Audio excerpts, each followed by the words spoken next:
Welcome to episode 21 of the September Online Poker Series, the final episode. Today we're playing our final tournament. We made it day 3, closing out the final event, final day 2 of the series, the main event on Party Poker. I'm a Party Poker Pro and ambassador, so it's cool that the main event is the one that I'm running deep in. Going in 3 out of 13 with $40,000 up top, plus some bounties. Really sick spot. There's a lot of even stacks. I don't have that many big blinds, so really anything can happen still. But yeah, this is pretty exciting. I hope it goes well today. I don't have a lot of time before this tournament starts, so I might do a little bit of warm up, maybe 10 minutes, looking at some ICM stuff. And then I'm gonna be in there. We're gonna start playing. That's the spot. All right, so before my final table, I'm gonna go to my paired app. I'm gonna go to the ICM tier, and I'm going to go to ICM drills, and I'm just gonna go through some of these quizzes here, study some ICM stuff.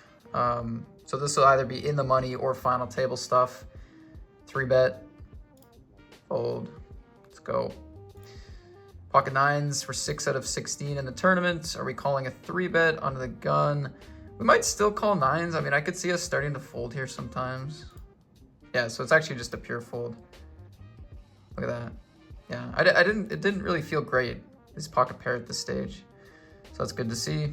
Small 3-bet from the big blind here. I mean, these are GTO spots, like in-game, we could probably just fold this. I'm gonna fold it anyway. Does do a bit of shoving. You get the idea. So I'm gonna do a little bit of this before the grind.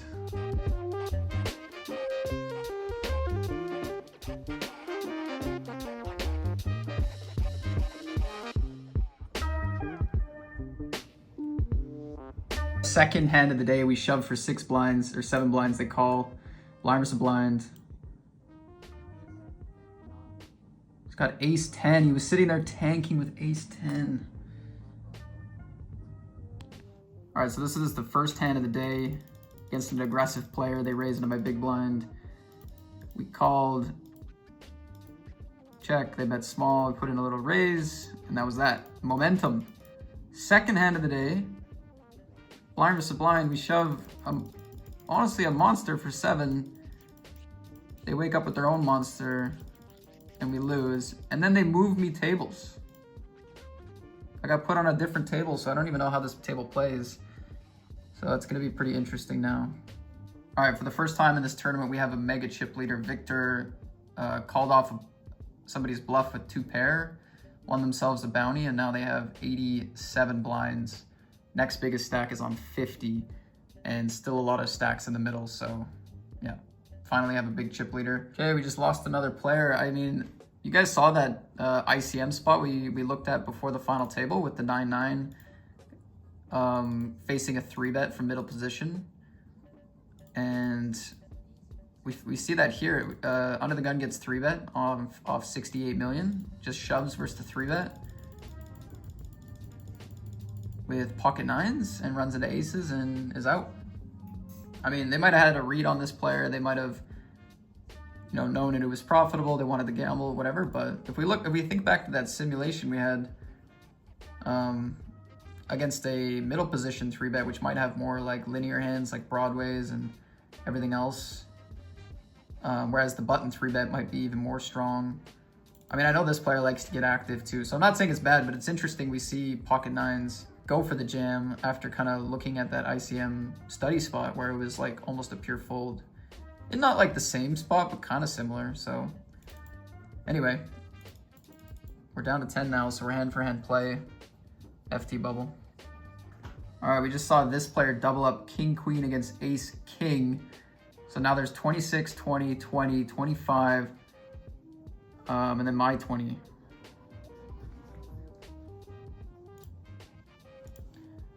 All right, what are we doing with ace king here? Not all in, all in. I think I'll play not all in and call.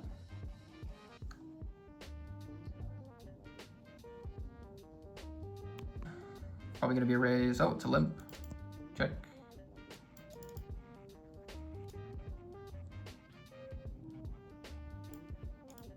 Jack 4 deuce. Hope for a check. They min bet, we can call.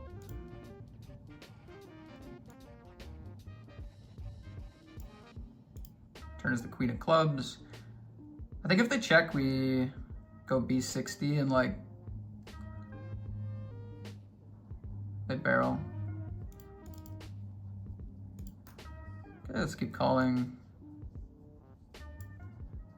Any sort of overbet or something huge here, I think we have to fold probably. They go like 6 blinds. Yeah, I can't fold against this. They could have a worse queen still, I think. And they could be bluffing all the low gutters. Yeah, I mean, we're looking at like half pot. I don't think we can ever fold against half pot. They go 80% here, we have to really think about it. Half pot, we have to call. Yeah. All right, well, we have made it to the final table, which means we have 3.4K locked up in cash, 3.2K in bounties. Unfortunately, we are 8 out of 9 now. And, you know, we're gonna need a lot of work to spin it up, but we are at the final table. 9 remain in the Millions main event, day 3. All right, so almost the first hand of this final table. Fabiano raises on the button as a mid stack. Victor calls. C-bet, call. Turn bet, call. River almost goes all in. Victor tanks for a long time, makes the call. Unfortunately, Victor did not have the best hand, so we're gonna see one of the mid stacks become the chip leader, and we're still short. First break. Another good part for the other short stacks, unfortunately, they just shove for 16 or 17 blinds, and Sergey calls it off with the pocket 8s, which I think is pretty light. Like, you know, like starting to become reasonable, but yeah, it's still pretty light. And Peter doubles up, unfortunately, so we're still 9 left with less short stacks around. Fabiano calls king 7 against the under the gun shove for 7 blinds, 7.5. Gets there. We're gonna ladder up, guys. Let's go. Big stack gets bigger, $500 bounty off the screen. We're gonna ladder up as the second shortest stack. We will take it. I think we take this spot. We're in dead last, and I know the big blind, I think, will make some bigger folds based on what I've seen so far. So we're gonna take it.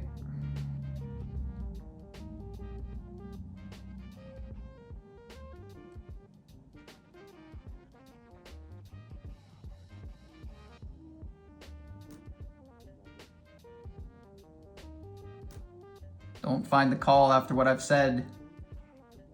Nice. We have to defend against the button.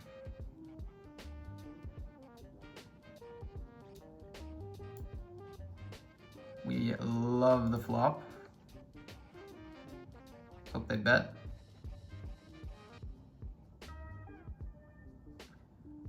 And we're gonna get it in. We have enough open enders here. King, Jack, Jack 9, flush draws that probably just wanna run it.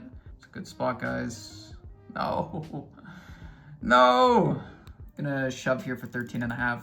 If we were a little deeper, we could get a little clicky here, but I think I'm just gonna shove this one. Pocket queens against the cutoff. Taking it down. 18 blinds now. We're not in last. Got a little bit of maneuverability. All right, this is just crazy. So we see an open from the chip leader here. Big blind shoves. 17 big blinds. Or 16 or 15 or whatever. Fabiano calls. Pocket 3s, they rivered a 5. That was almost a ladder. We would be up to 5,400 in cash. Unfortunately, on the river, the shorter stack doubles up. Oh my goodness. Raise, jam for 28, call for 18, jam for 52. Oh my goodness. No way. 8 out of 8. We want Sergey to win. Double ladder. We want Sergey in there. Sergey's got aces. Sergey's got aces for a double knockout. Boom! Oh, let's go. We're down to 6 players. What the freaking dream. What a time for it. I mean, I can't even believe that. Can't even believe that.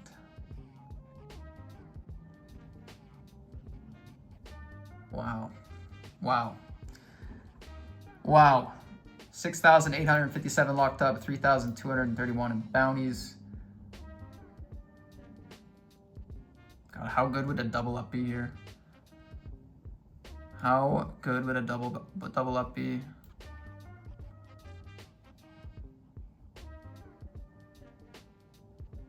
Call back, what? 6-8? Hold. Yes. Wow. Let's go.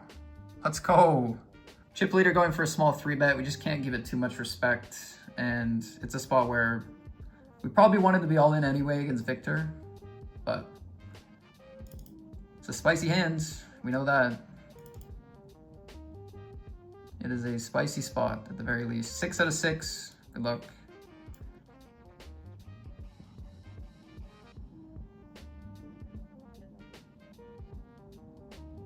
We don't want any snap calls from either range here. Victor calling, we are so cooked. We gotta win a flip, 6 out of 6. 5:30 main event. Can't do it.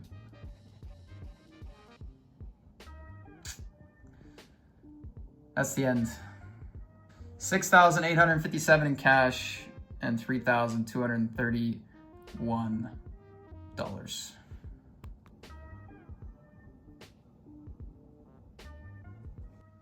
That is it for session number 21.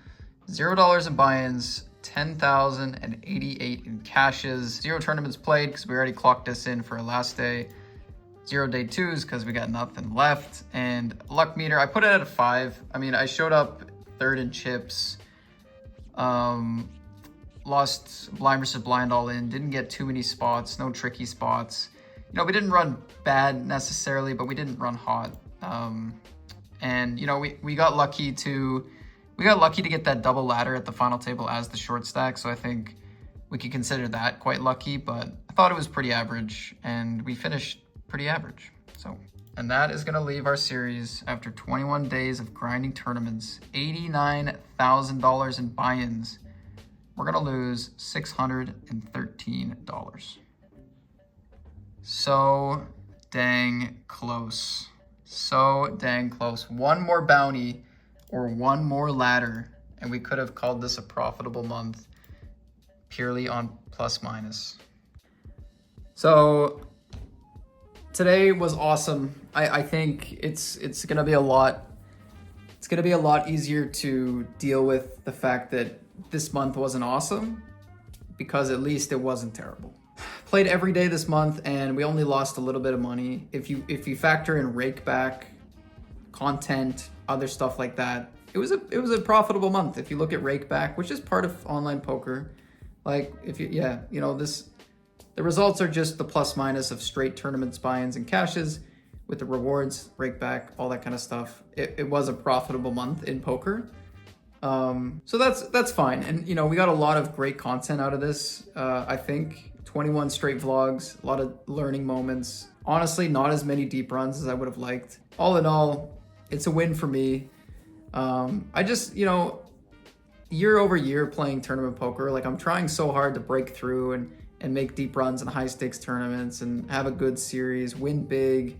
Those are kind of my goals and my lofty aspirations in the game. So having another series where I'm essentially even on the month, which is almost exactly what happened last series in May. We were down like 12 or 13,000 going into the final session, and we cashed for like 13,000 in the final session and saved it. So pretty much the exact same thing happened. But you know, I have higher goals. I want to crush it. I want to win a couple tournaments. I want to win a series title. I want to be up like 100K in a series one time, you know? So in that level, it's disappointing for me. And what I know for sure is that I grinded really hard. I didn't miss a session. I didn't miss a vlog. And I'm really happy about that. So I hope, you know, I can look back on this series and I know that I played as much as I could have to try to get this done. Is that the best strategy? I don't know. Maybe I would have better results if I played like 5 days a week instead of 6, 4 days a week instead of 6. Maybe that's a better maybe that's a better formula. I don't really know. I mean, it's kind of fun to play every single day. I think it makes for good content. I think it's you know, you get a lot of FOMO if you miss days of the series, but it might be better, right? If you're more well rested, you're more hungry to play. Like, there's certainly some sessions in the middle of the month that were, you know, I didn't maybe want to grind super hard that day, or I played a little less tournaments, or I was just tired. So maybe taking some of those days off is better for profit. We'll never know. But yeah, we grinded really hard. I don't know. I guess I hope you guys enjoyed watching the process, and I certainly enjoyed making the videos. So I think this series is not done. I will be back for the next series in May, and I think we're gonna do this again. I like making these vlogs, and you know, hopefully I'm a much better player when May comes around and we have new tricks, new tools. I hope I'm a luckier player when May comes around. And you know, one of these days we can deliver a nice fat score for the channel. You know, thanks for following for the month. I guess some last wow, this monitor is just still dirty. I gotta clean this one day. So some last pieces of info for the month. We played 630 tournaments.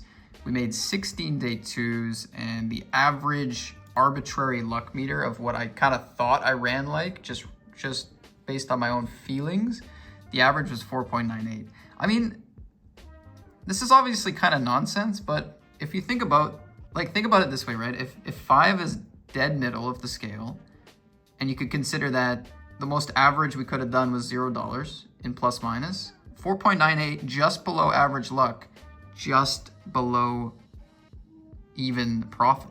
I don't know. Is there something to that? Do I have a keen sense of how I'm running? I don't know. Anyway, so that's a little bit of extra info. 630 tournaments. It's on the lower side, but I tried on purpose to play less tables when I was playing this series. Did it pay off plus minus wise? It did not. I'm not sure what I'm gonna do with that going forward. I did slip a little bit towards the end of the series with the table count. I caught myself definitely rising up to 10 tables sometimes. I'm sure I hit 11 tables once. I mean, in May, I was playing 12, 14 tables a lot. So I still cut down on table count, so I'm happy about that. But I didn't really stick to like 6 or 7 like I was kind of planning. So maybe could have been more disciplined on the table count this series. So yeah, I don't know, guys. I feel a little empty inside right now. It's like, dang, it's over. No more chances to save the series. No more, no more fun. Like, oh, we're going into the Sunday of the series. I feel a little sad that it's over. But it's important that I got to move on and take some time away from poker now. I really need to focus on my health, get better sleeps. I need to put some weight back on. I actually lost quite a bit of weight this series, which happened to me in May as well. When I'm just